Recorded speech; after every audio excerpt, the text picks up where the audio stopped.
సంవత్సరాల తరబడి ఎన్ని మందులు వాడినా మీ మోకాల నొప్పులు తగ్గట్లేదా? ప్రాణ పెయిన్ క్లినిక్ లో అత్యాధునిక చికిత్స. నమస్తే, నేను Keshav. Welcome to Suman TV.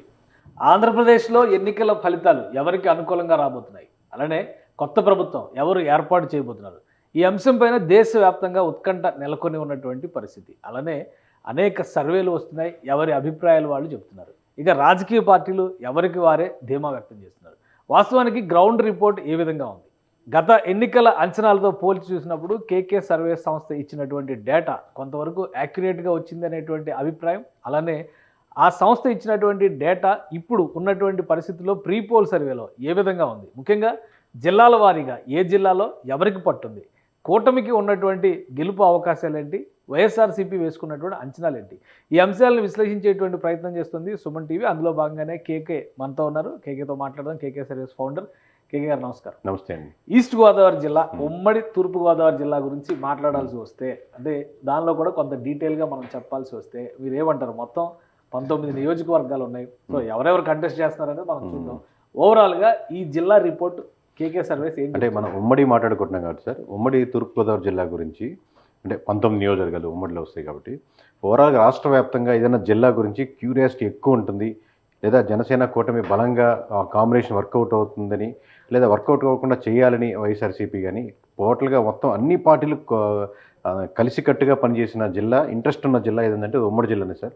మీరు వీడియోస్ కూడా చూడండి, ఏ వీడియోకైనా ఉన్నటువంటి రీచ్ పక్కన పెడితే తూర్పుగోదావరికి ఉన్న జిల్లా అటెన్షన్ ఎక్కువ డ్రా కూడా చేస్తుంది ప్రజల వైపు నుంచి, అటు నాయకులు. ఈస్ట్ గోదావరిలో వేవ్ ఎటుంటే అటు ఏదో గవర్నమెంట్ ఫామ్ అవుతుందని అంటే మొత్తం ఉభయ గోదావరి జిల్లాలో ఎందుకంటే 15 + 19 34 నియోజకవర్గాలు ఎక్కువ గెలుచుకుంటే వాళ్ళకి అడ్వాంటేజ్ ఉంటుందని మనకు ఎక్కువ డేటా చెప్తుంది ప్రీవియస్. ఈస్ట్ గోదావరి జిల్లాకి అదే ప్రాధాన్యం ఉంది. ఇప్పుడు ఆంధ్రప్రదేశ్లోనే కాదు, ఉమ్మడి ఆంధ్రప్రదేశ్లో కూడా అత్యధిక నియోజకవర్గాలు, అత్యధిక జనాభా ఉన్నటువంటి జిల్లా ఇది. మొత్తం 19 నియోజకవర్గాలు ఉన్నాయి. ఈ 19 నియోజకవర్గాల్లో ఎవరెవరు బరిలో ఉన్నారు రెండు పార్టీల తరఫున, అంటే కూటమి తరఫున అలానే అధికార పార్టీ తరఫున ఒకసారి విశ్లేషించేటువంటి ప్రయత్నం చేద్దాం. తూర్పుగోదావరి జిల్లాలో మొత్తం 19 నియోజకవర్గాలు ఉన్నాయి. ముందుగా అందులో తుని నియోజకవర్గం నుంచి ప్రారంభిద్దాం. Dadisetti Raja present YSRCP MLA, sitting MLA, మంత్రి.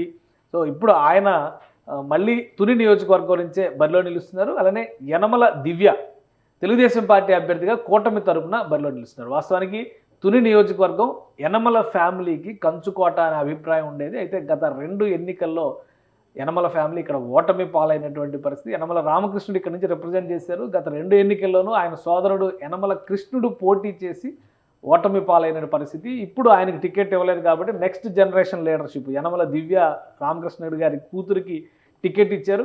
అందుకనే యనమల రామకృష్ణుడి సోదరుడు వైసీపీలో కూడా జాయిన్ అయ్యారు. కాబట్టి ఇక్కడ ఈక్వేషన్ ఏ విధంగా ఉండబోతోంది? తూర్పుగోదావరి జిల్లాలో తొలి నియోజకవర్గం తుని అనుకుంటే నెక్స్ట్ మరో నియోజకవర్గంలో పరిస్థితి ఏ విధంగా ఉందో కూడా ఒకసారి చూద్దాం. మొత్తం 19 నియోజకవర్గాల్లో ప్రతిపాడు నియోజకవర్గం ఇక్కడ నుంచి చూస్తే వరుపుల ఫ్యామిలీనే పోటీలో ఉన్నటువంటి పరిస్థితి. ప్రజెంట్ వరుపుల సుబ్బారావు వైఎస్ఆర్సీపీ నుంచి ఎమ్మెల్యేగా ఉన్నటువంటి నాయకుడు, మళ్ళీ ఆయనే బరిలో దిగుతున్నారు. ఇక తెలుగుదేశం కూటమి నుంచి వరుపుల సత్యప్రభ బరిలో నిలుస్తున్నారు. తెలుగుదేశం పార్టీ తరఫున అభ్యర్థిగా నిలబడుతున్నారు, కూటమి మద్దతు కలిగినటువంటి అభ్యర్థి. ఇక మరో నియోజకవర్గం ఇదే ఉమ్మడి తూర్పుగోదావరి జిల్లాలో పరిశీలించి చూస్తే కనుక పిఠాపురం నియోజకవర్గం అత్యంత కీలకమైనటువంటి నియోజకవర్గం. ఇది దేశవ్యాప్తంగా అటెన్షన్ తీసుకొచ్చిన నియోజకవర్గం. దీనికి ప్రధానమైనటువంటి కారణం జనసేన అధినేత పవన్ కళ్యాణ్ జనసేన పార్టీ తరఫున పిఠాపురంలో బరిలోకి నిలవడం. ఇక వంగ గీత వైఎస్ఆర్సీపీ నుంచి ఇక్కడ పోటీ చేస్తున్నారు. వంగ గీత గతంలో పిఠాపురం నుంచి 2009లో ఎమ్మెల్యేగా గెలిచారు. ప్రస్తుతం కాకినాడ ఎంపీగా ఉన్నారు. సో సామాజిక వర్గ పరంగా కూడా ఇద్దరికి ఒక బలమైనటువంటి పోటీ వాతావరణం ఉంటుందనేటువంటి అంచనా వేస్తున్నారు. ఈ నేపథ్యంలోనే పిఠాపురం నియోజకవర్గం దేశవ్యాప్తంగా ఆకర్షణీయమైనటువంటి నియోజకవర్గంగా మారింది. ఎక్కువ బెట్టింగ్లు కూడా ఈ నియోజకవర్గం మీద నడుస్తున్నాయి. ఇక మరొక నియోజకవర్గం ఉమ్మడి తూర్పుగోదావరి జిల్లా పరిధిలో ఉన్నటువంటి నియోజకవర్గాలను ఒకసారి పరిశీలిద్దాం.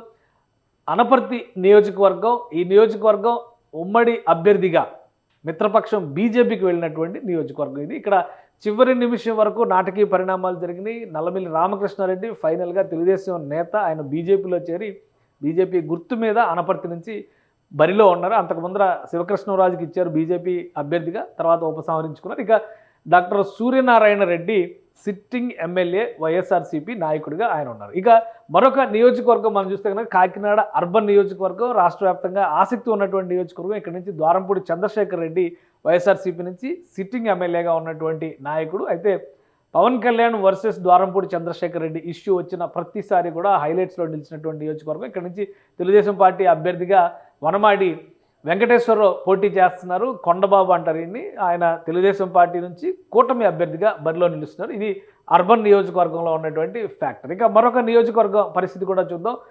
ఇదే ఈస్ట్ గోదావరి జిల్లాలో ఉన్నటువంటి రామచంద్రాపురం నియోజకవర్గం. ఇక్కడ నుంచి పిల్లి సూర్యప్రకాష్ వైఎస్ఆర్సీపీ అభ్యర్థిగా పోటీ చేస్తున్నారు. వాసంశెట్టి సుభాష్ ఇద్దరు కూడా యంగ్ లీడర్స్.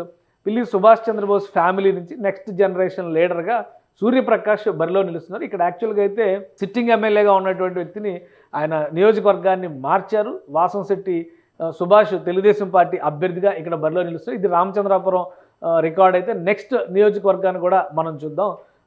ఓవరాల్గా ముమ్మిడివరం నియోజకవర్గం నుంచి పొన్నాడ సతీష్ వైఎస్ఆర్సీపీ నాయకుడు సిట్టింగ్ ఎమ్మెల్యే ఆయన బరిలో నిలుస్తున్నారు. ఇక దాట్ల సుబ్బరాజు టీడీపీ అభ్యర్థిగా కూటమి తరపున ఇక్కడ పోటీలో నిలుస్తున్నారు. ఇక మరొక నియోజకవర్గాన్ని చూద్దాం మనం. తూర్పుగోదావరి జిల్లా పరిధిలో ఉన్నటువంటి మరో నియోజకవర్గం అమలాపురం ఎస్సీ రిజర్వ్డ్ నియోజకవర్గం. ఇక్కడ పినిపే విశ్వరూప్ ఎమ్మెల్యేగా అమలాపురం నుంచి రిప్రజెంట్ చేస్తున్నారు వైఎస్ఆర్సీపీకి. ప్రస్తుతం మళ్ళీ ఆయనే సిట్టింగ్ ఎమ్మెల్యే వైఎస్ఆర్సీపీ అభ్యర్థిగా బరిలో నిలుస్తున్నారు. ఇది వాస్తవానికి జనసేనకు వెళ్తుందని అందరూ అనుకున్నారు, కానీ ఫైనల్గా తెలుగుదేశం పార్టీకి వచ్చింది. ఆ తెలుగుదేశం పార్టీ ఐతాబత్తుల ఆనందరావుని ఇక్కడ బరిలో నిలిపింది ఉమ్మడి ఈస్ట్ గోదావరి నియోజకవర్గాలు. ఇక మరొక ముఖ్యమైన నియోజకవర్గం రాజోలు నియోజకవర్గం గత ఎన్నికల్లో 2019లో జనసేన పార్టీ గెలిచినటువంటి ఒకే ఒక్క సీటు. అయితే సిట్టింగ్ ఎమ్మెల్యేకి సీటు ఇవ్వకుండా సిట్టింగ్ ఎమ్మెల్యే స్థానాన్ని మార్చి గొల్లపల్లి సూర్యారావు గత ఎన్నికల్లో ప్రత్యర్థిగా నిలబడినటువంటి తెలుగుదేశం పార్టీ నుంచి నిలబడినటువంటి గొల్లపల్లి సూర్యారావు ఇప్పుడు వైసీపీలో చేరారు. ఆయన అభ్యర్థిగా ఉన్నారు. ఇక జనసేన పార్టీ వదిలేసి వెళ్ళిపోయినటువంటి రాపాక వరప్రసాద్ సిట్టింగ్ ఎమ్మెల్యేకి ఈ జనసేన పార్టీలో రీప్లేస్మెంట్గా దేవవరప్రసాద్ బరిలో నిలుస్తున్నారు, మాజీ ఐఏఎస్ అధికారి. ఇది కూడా ఎస్సీ రిజర్వ్డ్ నియోజకవర్గం. ఇక మరొక నియోజకవర్గాన్ని ఉమ్మడి తూర్పుగోదావరి జిల్లా పరిధిలో చూస్తే కనుక పి గన్నవరం నియోజకవర్గం మరొక ఎస్సీ రిజర్వ్డ్ నియోజకవర్గం ఉభయ గోదావరి జిల్లా పరిధిలో ఉన్నటువంటిది. ఇక్కడ విపర్తి వేణుగోపాల్ వైఎస్ఆర్సీపీ నాయకుడిగా సిట్టింగ్ ఎమ్మెల్యేగా ఉన్నారు. మరొకసారి ఆయనే బరిలో నిలుస్తున్నారు. ఇక్కడ గన్నవరం నుంచి గిడ్డి సత్యనారాయణ జనసేన పార్టీ అభ్యర్థిగా బరిలో నిలుస్తున్నారు. ఇది కూడా ఒక టఫ్ సీటు, రిజర్వ్డ్ సీటుగా చూడాల్సి ఉంటుంది. మరొక నియోజకవర్గాన్ని కూడా మనం పరిశీలిద్దాం. కొత్తపేట నియోజకవర్గానికి సంబంధించి చిర్ల జగ్గిరెడ్డి సిట్టింగ్ ఎమ్మెల్యే వైఎస్ఆర్సీపీ నాయకుడు. అక్కడి నుంచి బండారు సత్యానందరావు పాత ప్రత్యర్థులే మరొకసారి తలపడుతున్నారు. ఇది కొత్తపేటకి సంబంధించినటువంటి అంశం. ఇక మరొక నియోజకవర్గాన్ని మనం చూద్దాం. మండపేట నియోజకవర్గానికి సంబంధించి Vegulla Jogeswararao sitting MLA Telugu Desam party అభ్యర్థిగా మరొకసారి ఆయనే బరిలో నిలుస్తున్నారు కూటమి తరపు నుంచి. ఇక వైఎస్ఆర్సీపీ నుంచి తోట త్రిమూర్తులు బరిలో నిలుస్తున్నారు. గత ఎన్నికల ముందర ఒక కేసుకు సంబంధించి కొంత జంజాటాన్ని ఎదుర్కొన్నటువంటి నాయకుడు. మరి ప్రజాభిప్రాయం ఏ విధంగా ఉంటుందో చూడాలి. ఇది మండపేటకి సంబంధించినటువంటి పిక్చర్. ఇక మరొక నియోజకవర్గాన్ని ఉమ్మడి తూర్పుగోదావరి జిల్లా పరిధిలో పరిశీలించేటువంటి ప్రయత్నం చేద్దాం. రాజానగరం నియోజకవర్గం జనసేన పార్టీ అభ్యర్థి ఇక్కడ బత్తుల బలరామకృష్ణ బరిలో నిలుస్తున్నారు. జక్కంపూడి ఫ్యామిలీ నుంచి సిట్టింగ్ ఎమ్మెల్యే జక్కంపూడి రాజా మరొకసారి తన అదృష్టాన్ని పరీక్షించుకోబోతున్నారు. బత్తుల బలరామకృష్ణ జనసేన పార్టీ అనౌన్స్ చేసినటువంటి మొదటి లిస్టులో ఉన్నటువంటి నాయకుడు. సో అక్కడ ప్రజాభిప్రాయం ఏ విధంగా ఉంటుందనేది కూడా ఇక్కడ ఆసక్తికరంగా ఉన్నటువంటిది. రాజమండ్రి పార్లమెంటరీ స్థానం పరిధిలో ఉన్నటువంటి అసెంబ్లీ నియోజకవర్గం ఇది. ఇక మరొక నియోజకవర్గం ఉమ్మడి తూర్పుగోదావరి జిల్లా పరిధిలో చూస్తే కనుక రాజమండ్రి అర్బన్. ఇక్కడ అభ్యర్థులు మారినటువంటి పరిస్థితి. వాస్తవానికి గత ఎన్నికల్లో ఈ తెలుగుదేశం పార్టీ సీటు ఆదిరెడ్డి భవానీ గెలిచింది. ఇప్పుడు ఆమె భర్త ఆదిరెడ్డి వాసు తెలుగుదేశం పార్టీ తరఫున కూటమి అభ్యర్థిగా బరిలో నిలుస్తున్నారు. ఇక మార్గాని భరత్ రాజమండ్రి ఎంపీగా ఉన్నటువంటి వ్యక్తి రాజమండ్రి అర్బన్లో అసెంబ్లీకి వైఎస్ఆర్సీపీ తరఫున బరిలో నిలుస్తున్నారు. ఇది కూడా ఆసక్తికరమైనటువంటి కంటెస్ట్ కింద మనం చూడాల్సి ఉంటుంది. ఇక మరొక నియోజకవర్గం ఉమ్మడి తూర్పుగోదావరి జిల్లా పరిధిలో చూస్తే కనుక రాజమండ్రి రూరల్ నియోజకవర్గం. ఇక్కడ already sitting MLA Telugu Desam party నాయకుడు గోరంట్ల బుచ్చయ్య చౌదరి సీనియర్ లీడరు. మళ్ళీ ఆయనే గోరంట్ల బుచ్చయ్య చౌదరి రూరల్ నుంచి కంటెస్ట్ చేస్తున్నాడు. మంత్రి చెల్లుబోయిన వేణుగోపాలకృష్ణ తన నియోజకవర్గం మార్చుకుని రాజమండ్రి రూరల్ నుంచి ఈసారి బరిలో దిగారు. సో ఈయనకి ఏ విధంగా వీళ్ళిద్దరి మధ్య పోటీ ఏ విధంగా ఉండబోతుంది అనేది కూడా ఇప్పుడు ఆసక్తికరంగా మారినటువంటి అంశం. ఇక మరొక నియోజకవర్గాన్ని అంటే ఓవరాల్గా ఉన్నటువంటి 19 నియోజకవర్గాల్లో జగ్గంపేట నియోజకవర్గం. ఇది కూడా కీలకమైనటువంటి నియోజకవర్గం. తోట నరసింహం వర్సెస్ జ్యోతుల నెహ్రూ కాపు సామాజిక వర్గానికి సంబంధించినటువంటి కీలకమైన నేతలు. జ్యోతుల నెహ్రూ తెలుగుదేశం పార్టీ నుంచి కూటమి అభ్యర్థిగా బరిలో నిలుస్తున్నారు. ఇటువైపు చూస్తే కనుక తోట నరసింహం వైఎస్ఆర్సీపీ నుంచి బరిలో నిలుస్తున్నారు. ఇది ఓవరాల్గా మొత్తం 19 నియోజకవర్గాల్లో ఉమ్మడి తూర్పుగోదావరి జిల్లా పరిధిలో ఉన్నటువంటి మరొక నియోజకవర్గం, ఒక రిజర్వ్డ్ నియోజకవర్గం, ఎస్టీ రిజర్వ్డ్ నియోజకవర్గం ఉంది, రంపచోడవరం నియోజకవర్గం. వాస్తవానికి ఇది జిల్లాల బదలాయింపులో భాగంగా అరకు పార్లమెంటరీ స్థానంలోకి వెళ్ళినటువంటి నియోజకవర్గం. కానీ ఉమ్మడి తూర్పుగోదావరి జిల్లాలో ఉన్నటువంటి నియోజకవర్గం. ఇక్కడ సిట్టింగ్ ఎమ్మెల్యేగా నాగులపల్లి ధనలక్ష్మి మరొకసారి వైఎస్ఆర్సీపీ నుంచి బరిలో దిగుతున్నారు. మిరియాల శిరీష టీడీపీ నుంచి కూటమి అభ్యర్థిగా బరిలో నిలుస్తున్నారు. సో ఇది కూడా ఒక ఆసక్తికరమైనటువంటి పోటీ. ఆమె ఒక అంగన్వాడీ టీచర్కి కూటమి పోటీ చేసేటువంటి అవకాశం కల్పించింది. ఆల్రెడీ సిట్టింగ్ ఎమ్మెల్యేకి సంబంధించి కొన్ని ఆరోపణలు ఉన్నాయి. అనంతబాబు ఎమ్మెల్సీ ఇష్యూ సంబంధించి ఆమె కూడా ఆరోపణలు ఎదుర్కొన్నారు. సో ఇక్కడ ప్రజాభిప్రాయం ఏ విధంగా ఉంటుందనేది మనం చూడాల్సింది. ఇది మొత్తం 19 నియోజకవర్గాలకు సంబంధించినటువంటి ట్రాక్ రికార్డ్. కేకే, ఇప్పుడు మీరు ఏం చెప్తారు? గత ఎలక్షన్స్లో చూస్తే అప్పుడు ఎలా ఉంది? మీరు చేసినటువంటి ప్రీపోల్ సర్వేకి సంబంధించి ఉమ్మడి తూర్పుగోదావరి జిల్లా మరొకసారి డిసైడింగ్ ఫ్యాక్టర్ అయితే ఎలా ఉన్నాయి మీ అంచనాలు? అంటే ప్రీపోల్ మనం చేసినప్పుడు అంటే లాస్ట్ ఎలక్షన్స్లో ఆబ్వియస్లీ మెజారిటీ స్థానాలు వైఎస్ఆర్సీపీ కైవసం చేసుకుంది సార్. ప్రీపోల్లో మనం తూర్పుగోదావరి వరకు చెప్పింది సార్. మొత్తం 19 నియోజకవర్గాల్లో 13 ఖచ్చితంగా కూటమి గెలుచుకుంటుంది అనేది చెప్పాను సార్. ఒక్క నియోజకవర్గం మాత్రమే వైఎస్ఆర్సీపీ కాన్ఫిడెంట్గా గెలుచుకునే నియోజకవర్గం ఉందని, మిగతా 5 నియోజకవర్గాలు అంటే 19లో మిగతా 5 నియోజకవర్గాలు నువ్వా నేను అనుకున్నది టఫ్ ఫైట్ ఉంది. టఫ్ ఫైట్ ఉంది, ఇదేది చెప్పలేమని ఇప్పటికి కూడా కాన్ఫిడెంట్గా చెప్పగలిగేదంటే ఒకసారి ఆలోచించే బేరీ చేస్తాం కదా సార్. దాంట్లో మనీ ఫ్యాక్టర్ కానీ, క్యాండిడేట్లు కానీ, క్యాస్ట్ ఈక్వేషన్స్ కానీ, లేకపోతే ఓట్ బ్యాంకింగ్ కానీ, క్యాండిడేట్ల అనౌన్స్మెంట్ తర్వాత వరకు అంటే దాని ముందు 2 నెలల నుంచి అంటే ఎలక్షన్స్ ముందు వరకు ప్రీపోల్ వరకు జరిగిన నెంబరే ప్రీపోల్ ముందు చెప్పాం. అప్పటి వరకు చివరి కాదు, అప్పటి నుంచి 2 months చేసుకుంటూ కరెక్ట్గా ఎలక్షన్స్ ముందు వరకు చెప్పిన నెంబరు. సో అవన్నీ బేరీ చేసుకుంటామని చెప్తున్నాం కాబట్టి ఇప్పటికీ స్టిల్ మేము we are standing on the same line, same point ఏదైతే చెప్పామో ఖచ్చితంగా 13 నియోజకవర్గాలకి ఒక్క నియోజకవర్గం కూడా కూటమి తగ్గదండి. ఇప్పుడు ఒకటి మీద పెంచుకుంటుందా, ఇంకోటి పెంచుకుంటుందా, 2 పెంచుకుంటుందా, 3 పెంచుకుంటుందా, ఈ 5లో ఎన్ని తీసుకుంటుంది అనేది మన పోస్ట్ పోల్ June 1 సాయంత్రం 5 గంటలకి పబ్లిక్గా చెప్పాలి. అంటే మీరు చెప్పిన దాంతో ఒక చిన్న పాయింట్ ఏంటంటే 2019 ఫ్యాక్టర్ని కనుక ఒకసారి మనం గమనించి చూస్తే 2019లో వైసీపీ గెలిచినటువంటి సీట్లు మొత్తం అసలు ముందు టీడీపీ గెలిచిన సీట్లు లెక్కేస్తే మనకు వైసీపీ క్లారిటీ చాలా క్లియర్ పిక్చర్ వచ్చేస్తుంది అనమాట. అంటే మొత్తం మీద 6 సీట్లు మాత్రమే గెలిచింది టీడీపీ. అంటే టీడీపీ 6 సీట్లు అంటే 19 సీట్లో మొత్తం 13 సీట్లు. మీరు వేసినటువంటి లెక్క కంప్లీట్ రివర్స్ ఉంది. ఇప్పుడు కంప్లీట్ ఇక్కడ రివర్స్ ఉంది సార్. ఇక్కడ మటుకు ఈ 6 సీట్లు ఇక్కడ కాదు సార్. ఓకే, ఇది కాదు. ఎందుకు అంత వన్ సైడెడ్ గా ఎందుకు చెప్తున్నారు? ఇప్పుడు చాలా డౌట్స్ ఉన్నాయి. అంటే చూసే ప్రేక్షకులకు కూడా కొన్ని సందేహాలు ఉన్నాయి. అసలు కేకే సర్వే ఎందుకు చేశారు, మరి ఇంత వన్ సైడెడ్ ఫిగర్స్ ఎందుకు చెప్తున్నారు? అసలు కేకే సర్వేస్ మనం ఫస్ట్ నుంచి డే 1 నుంచి ఫాలో అయ్యేకి అందరూ తెలుసు సార్. లాస్ట్ టైం ఫాలో అయిన వాళ్ళకి ఇది ప్రజలను ఉద్ధరించేదానికో లేదా ప్రజలు యూట్యూబ్ కోసం చేసింది కాదు. మనం ఇక్కడ కొంతమంది ఎమ్మెల్యేలు అప్రోచ్ అయ్యి సార్ మనం విలేజ్ వారి రిపోర్ట్ ఇస్తామండి లేదా మండల వారి రిపోర్ట్ ఇస్తామండి అని చెప్పి, అంటే ఇప్పుడంటే బ్రాండింగ్ ఉంది కాబట్టి కేకే సర్వీస్ అని తెలుసు, ఫస్ట్ నుంచి చెప్తున్నాను. సో అప్రోచ్ సో మాకు విలేజ్ వారి రిపోర్ట్ ఇవ్వండి అంటే విలేజ్ వారి రిపోర్ట్ ఇచ్చినప్పుడు ఆ విలేజ్ వారి రిపోర్ట్ డీటెయిల్గా ఇచ్చి దాంట్లో ఈ 15 విలేజ్లు మీకు టైట్గా ఉందండి, వైసీపీ వాళ్ళకి ఇచ్చినా టీడీపీ వాళ్ళకి ఇచ్చినా మా క్లయింట్ గెలవాలని ఉద్దేశం 100%తో ఇచ్చేస్తాం. ఈ 15 విలేజ్లు మీకు డిఫరెన్స్ కలెక్ట్ చేసుకుంటే తెలుస్తారండి, ఈ మండలంలో వీక్ ఉన్నారు, ఈ మండలంలో బాగున్నారంటాం. At the same time village వారీగా రిపోర్ట్ ఇచ్చినప్పుడు ఆ అమౌంట్తో చుట్టుపక్కల నియోజకవర్గాలు కూడా శాంప్లింగ్స్ తీసుకోవడం జరుగుతుంది. ఎందుకంటే మనం బ్రాండింగ్ చేయాలంటే 175 నియోజకవర్గాలు చేయాలి, కానీ మాకు ఈ జిల్లాలో ఈ 4-5 ఆర్డర్లు వచ్చాయి కాబట్టి ఈ 4-5 వాటి గురించి మేము చెప్పగలం, మిగతా వాటి గురించి మాకు ఐడియా లేదంటే ఒప్పుకోరు కదా. సో తక్కువ శాంపుల్స్ అయినా ఒక శాంపిల్ తీసుకోవాలంటే కూడా ఎక్స్పెండిచర్ ఆబ్వియస్. అందుకే ఇప్పుడు నాకు అదే పెద్ద ఆశ్చర్యం ఏంటంటే ఎవరైనా ఇప్పుడు మీరు యూట్యూబ్స్లో బయట చూసేవాళ్ళు వీళ్ళు గెలిచేస్తారు వాళ్ళు గెలిచేస్తారని చెప్తారు. అఫ్కోర్స్ మామూలుగా ఇప్పుడు మనకు టిఫిన్ షాప్లో తినేది బాగుందో లేదో చెప్పొచ్చు, మనకు చేయాల్సిన రావడం అవసరం లేదు. సో అట్లాగే జనరల్గా అంచిన మూడ్ని లేకపోతే ఓట్ బ్యాంకింగ్ని కూర్చొని కుల సమీకరణాలు ఈ ఊర్లో ఎంతమంది ఉన్నారని ఇక్కడ కూర్చొని కూడా చెప్పొచ్చు. సో మనది ఆ సెక్షన్ కాదు కాబట్టి ప్రొఫెషనల్గా చేసుకుంటున్నాం కాబట్టి ఇది ఉంటుంది. దాంట్లో బయటపడ్డవి ఇలా పబ్లిక్కి మనకు ఆ బ్రాండింగ్ ఇమేజ్ కూడా పెంచుకోవాలి కాబట్టి ఓపెన్గా చెప్తున్నాం, డిస్కస్ చేస్తున్నాం. వీళ్ళు గెలవాలని వీళ్ళు ఓడాలని 100% మాకు ఎటువంటి దాని మీద ఆసక్తి లేదు. వీళ్ళు గెలిస్తే అద్భుతాలు చేస్తారు, వీళ్ళు ఓడిపోతే అమ్మో అని బాధపడాల్సిన అవసరం మాకు లేదు. కానీ అంటే ఒకటి ఇక్కడ ఇప్పుడు ఉన్నటువంటి సీట్ల సినారియోని చూస్తే కనుక మొత్తం ఈ 10 సీట్లలో 3 సీట్లు జనసేన పార్టీకి వెళ్ళిపోయినాయి.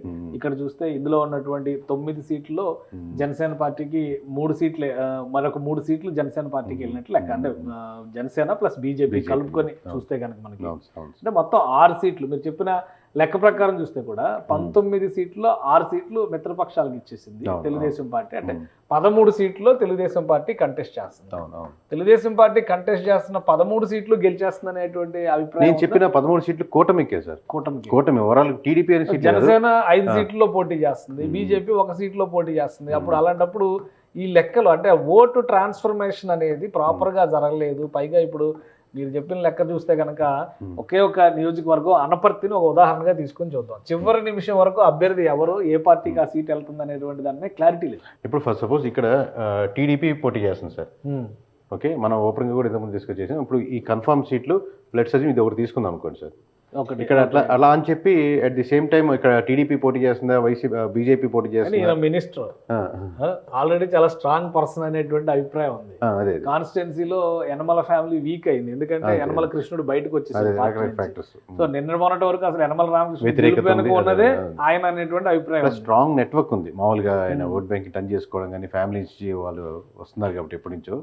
సో వాళ్ళ నెట్వర్క్ ఉంది. ఫర్ ఎగ్జాంపుల్ తీసుకుందాం, ఇదనే కాదు. సో ఇక్కడ టీడీపీ పోటీ చేస్తుందా, వైసీపీ పోటీ చేస్తుందా, బీజేపీ పోటీ చేస్తుందా, జనసేన పోటీ చేస్తుంది సార్. తూర్పుగోదావరి జిల్లాలో కూటమి కంప్లీట్గా 99% ఓట్ బ్యాంకింగ్, 100%లో 99% ట్రాన్స్ఫర్ అయింది సార్. ఏ ఓట్ బ్యాంకింగ్ అయితే ఎక్స్పెక్ట్ చేసుకొని వాళ్ళు కూటమి కట్టారో అది ద బెస్ట్ ఫిగర్స్ మీకు రాష్ట్రం మొత్తం మీద తూర్పుగోదావరి జిల్లాలో కనబడుతుంది. ఓకే, అంటే అసలు కూటమిలో సఖ్యత లేదు, మేనిఫెస్టోలో ఫోటో లేదు, బీజేపీ సరైనటువంటి రీతిలో సహకరించలేదు, ఇట్లాంటి విమర్శలన్నీ వస్తున్నాయి. మోడీ గారు వచ్చి సభ పెట్టింది కూడా కేవలం అటు నరసాపురం జిల్లా, నరసాపురం ఎక్స్పెక్ట్ చేశారు. ఓన్లీ ఇటు పార్లమెంట్ పరిధిలో చూస్తే కనుక రాజమండ్రి పార్లమెంట్ అంటే తూర్పుగోదావరి జిల్లా పరిధిలో ఒక సభ జరిగింది, అంతే కదా, క్యాంపెయిన్ జరిగింది.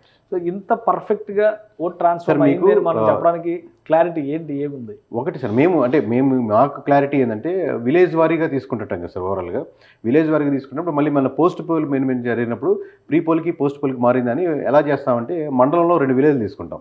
తీసుకొని ఇంతకుముందు ఆ ఎమ్మెల్యే గారికి ఇచ్చిన రిపోర్ట్లో కరెక్ట్గా ఉందా లేదని వెరిఫై చేసుకుంటాం. లేదు 10% వేరియన్స్ ఉంది అనుకోండి, దాని అప్లైస్ టు మండలం, దాని అప్లైస్ టు 4 మండలాలు, దాని అప్లైస్ టు నియోజకవర్గం వస్తే మాకు ఒక నెంబర్ వస్తుంది. పోస్ట్ పోల్ అంటే మేము చేసేది ఎగ్జిట్ పోల్ కింద రాదు. ఎగ్జిట్ అంటే బయటకు వచ్చేటప్పుడు చేసేది. సో టెక్నికల్ ఇది రాంగ్. సో పోస్ట్ పోల్ మనం 4 రోజులు 5 రోజులు టైం తీసుకునే చేస్తాం ఆబ్వియస్గా అది.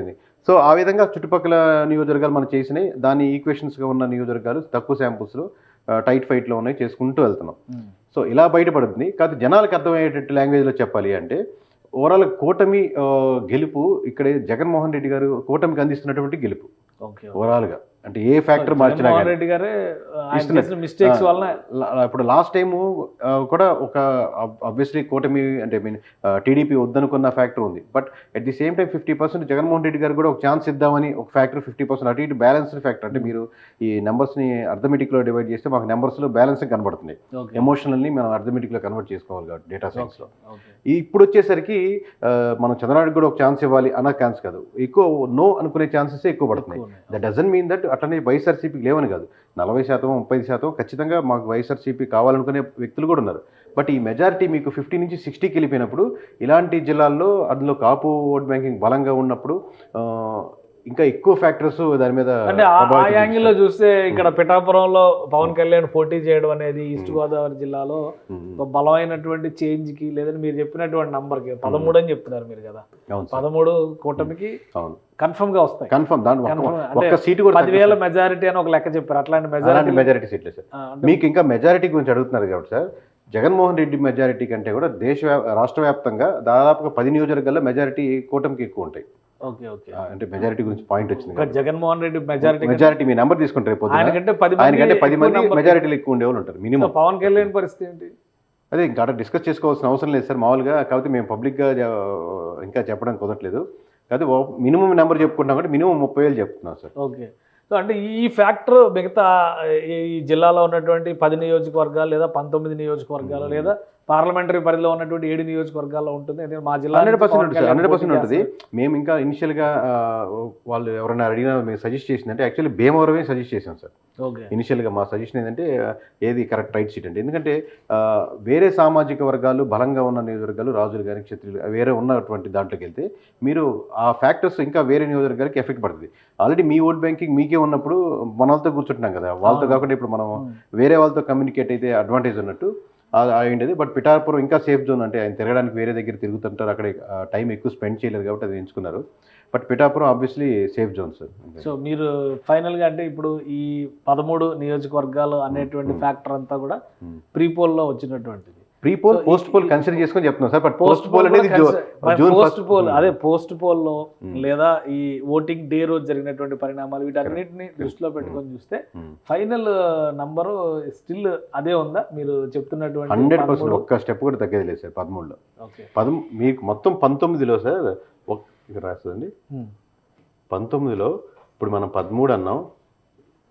ఓకే 1 5 టఫ్ ఫైట్లు కదా సార్.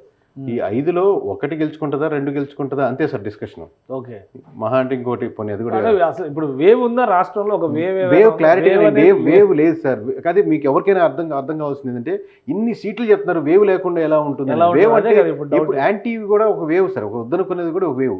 ఒక పోయినసారి వచ్చిన దాంట్లో ఒక 10% వద్దనుకున్న సెక్షన్ పెరిగింది అనుకోండి, అది పలు కారణాల వల్ల రోడ్లు కావచ్చు, లిక్కర్ కావచ్చు, ఎంప్లాయీస్ కావచ్చు, కాపు గ్యాదరింగ్ కావచ్చు, అమరావతి ఇష్యూస్ కావచ్చు, లోకల్గా ఉన్నటువంటి ఆక్వా రైతుల మీద కరెంట్ రేట్లు ఛార్జెస్ పెరగడం కావచ్చు, సోషల్ మీడియాలో అవతల పార్టీల వాళ్ళు సక్సెస్ఫుల్గా చేసిన విధానాలు కావచ్చు, ఈ రకరకాల ఫ్యాక్టర్స్ మీద 1% యాడ్ అయినప్పుడు మీకు 10% అన్నప్పుడు మీకు huge difference of vote banking కనబడుతుంది. దట్ డజంట్ మీన్ దట్ పూర్తిగా వైఎస్ఆర్సీపీ తుడుచుకోపోయింది కదా. లాస్ట్ టైం 23 సీట్లే వచ్చాయి టీడీపీకి. That doesn't mean that TDP తుడుచుకోపోయిందని కాదు కదా. పర్సంటేజ్ పెరిగినప్పుడు మీకు ఓట్ల శాతం చాలా.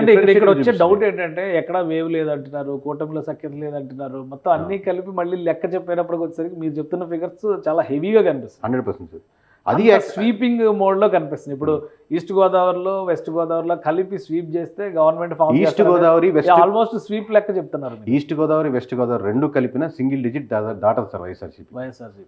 రెండు కలిపి చూసినా అంటే కలిపి చూసినప్పుడు 34 నియోజకవర్గాలు వస్తాయి. 34 నియోజకవర్గాలు అంటే అటు అంటే ఈస్ట్ లో 19 అటు 15 9 దాటదు. 9 సీట్లు దాటదు వైసీపీ. సింగిల్ డిజిట్ చెప్తాను అంటే సింగిల్ డిజిట్ 10 డబుల్ డిజిట్ కాబట్టి సింగిల్ డిజిట్ దాటదు అంటున్నాను. That doesn't mean I'm not saying 9 అని. సో అంటే మీరు ఇంకొక ప్రశ్న ఒక్క క్లారిటీ ఇవ్వండి. నేను అడగండి. ఇప్పుడు 13 లెక్క చెప్పారు కదా, 13 ఓకే వదిలేస్తున్నాం, 5 కూడా వదిలేస్తున్నాం, ఈ ఒకటే ఏంటిది? కన్ఫర్మ్ గా వచ్చే సీట్ ఎక్కడ ఏ సీట్ వస్తుంది? అదే సార్ ఒకటి చెప్తాను సార్. మామూలుగా 1 5వ తారీఖు అది ఉంచుతాం సార్. అది కూడా డేటా అప్పుడే క్లారిటీ ఇస్తాం సార్. కన్ఫర్మ్ చెప్పేస్తాం కదా సార్. మనం కూటమి గెలిచిన నంబర్ మాత్రం చెప్తున్నారు, ఎవరు ఎక్కడ ఎలా వస్తారు ఆ నెంబర్ మాత్రం. ఇప్పుడు టఫ్ ఫైట్ లో ఉన్నటువంటి వేరియేషన్ అంటే ఎన్ని ఓట్ల మార్జిన్ విషయంలో మీరు టఫ్ ఫైట్ లో ఇప్పుడు ఈ అది సార్ ఈ టఫ్ ఫైట్ అని ఒక 5000 ఉన్నాయి సార్. మామూలుగా 5000 అటు ఇటుగా ఉన్నాయి. 1000 అంటే అది 4000 కావచ్చు. ఇప్పుడు ఈ 5 కూడా మెజారిటీ సెక్షన్స్ 10,000 దాటేస్తున్నాయి సార్. మీకు రేపు పొద్దున్న రిజల్ట్స్ తర్వాత చూస్తుంటే 13 నియోజకవర్గాల్లో 1-2 సీట్లు అయితే మిగతా 10,000 దాటినే ఉంటాయి మొత్తం ఓవరాల్గా. రిజల్ట్స్ మీరు వెరిఫై చేసుకోండి. మనం 97 వస్తుందని చెప్పాం కదా కూటమికి. మీరు టాప్ 10 మెజారిటీలు తీసుకోండి, ఎక్సెల్లో డివైడ్ చేసుకొని ఫిల్టర్ చేసుకొని టాప్ 100 పెట్టుకోండి. టాప్ 100 నియోజకవర్గాల్లో 5-10 సీట్లు కూడా వైఎస్ఆర్సీపీ సీట్లు ఉండవు. టాప్ 100 మెజారిటీ ఫిల్టర్గా చేసుకుంటే. Okay right. థ్యాంక్ యూ కేకే. ఇది ఈస్ట్ గోదావరి పైన వస్తున్నటువంటి రిపోర్టు. అంటే ప్రీ పోల్ సర్వేని పోస్ట్ పోల్లో కొంత డేటాని కన్సాలిడేట్ చేసిన తర్వాత కేకే సర్వేస్ చెప్తున్నటువంటి మాట ఏంటంటే 13 చోట్ల పక్కగా కూటమి గెలుస్తుంది. మొత్తం 19 సీట్లు అంటే ఆల్మోస్ట్ ఒక స్వీపింగ్ వేవ్ లాంటి వాతావరణం కనిపిస్తుంది అని చెప్పని అంటున్నారు. ఇది కంప్లీట్గా వాళ్ళు గ్రౌండ్ నుంచి సేకరించినటువంటి సమాచారం ఆధారంగా ఇస్తున్నటువంటి డేటా. అలానే రాష్ట్రంలో ఏం జరగబోతోంది, ఏ జిల్లాలో ఎవరిది పైచేయి కాబోతుంది అనేటువంటి అంశం పైన సామాన్య ప్రజానేకం నుంచి రాజకీయ నాయకుల వరకు ప్రతి ఒక్కరిలో ఒక ఆసక్తి ఉంది. కాబట్టి దానికి సంబంధించినటువంటి విశ్లేషణను అందించేటువంటి ప్రయత్నం మాత్రం సుమన్ టీవీ చేస్తుంది. ఈ డేటా సేకరణ కానీ దాని అనాలిసిస్ కానీ మొత్తం దాని రెస్పాన్సిబిలిటీ అంతా కూడా కేకే సర్వీసే తీసుకుంటుంది. సో ఈస్ట్ గోదావరిలో వచ్చినటువంటి ఫిగర్స్ ఈ విధంగా ఉంటే గవర్నమెంట్ ఫామ్ చేయడానికి వీలైనంత ఎక్కువగా స్కోప్ ఎన్డీఏ కూటమికే ఉండే అవకాశం, అంటే టీడీపీ జనసేన బీజేపీ కూటమికే ఉండేటువంటి అవకాశం ఉందని కేకే సర్వీస్ చెప్తుంది. ఇవన్నీ కూడా కేవలం ప్రస్తుతం ఉన్నటువంటి పరిస్థితుల రీత్యా చెప్పినటువంటి గణాంకాలు మాత్రమే. ఎగ్జిట్ పోల్స్కి సంబంధించినటువంటి రిపోర్ట్ జూన్ 1వ తేదీన వస్తుంది. Accurate report, actual report June 4వ తేదీన చూడబోతున్నాం. సో వాటికి అనుగుణంగా ఈ అంచనాలు ఉంటాయా లేదో అప్పుడు కూడా విశ్లేషించేటువంటి ప్రయత్నం చేద్దాం. ఇది special discussion. Keep watching. Suman టీవీలో మీ పర్సనల్ అండ్ బిజినెస్ ప్రమోషన్స్ కోసం కింది నెంబర్కి కాంటాక్ట్ చేయండి.